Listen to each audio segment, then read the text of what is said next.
Hamas തലവൻ ഇസ്മായിൽ ഹനിയയുടെ കൊലപാതകത്തിന് മറുപടിയായി യഹൂദരുടെ പ്രതിവർഷ വിലാപാചരണ ദിനമായ ടിഷ ബിയാവിൽ ഇസ്രായേലിനെ ആക്രമിക്കാൻ ഇറാൻ പദ്ധതിയിടുന്നതായുള്ള സാധ്യത വെളിപ്പെടുത്തി സ്കൈ ന്യൂസ് അറേബ്യ.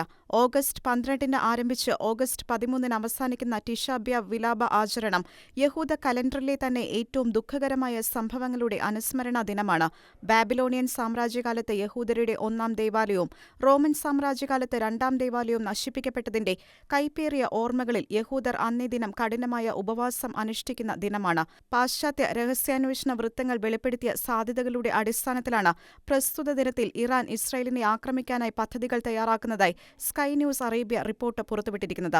ഭീകര സംഘടനയായ ഹിസ്ബുള്ളയും ഇറാന്റെ ആക്രമണത്തിൽ കൈകോർക്കുമെന്നാണ് റിപ്പോർട്ട്.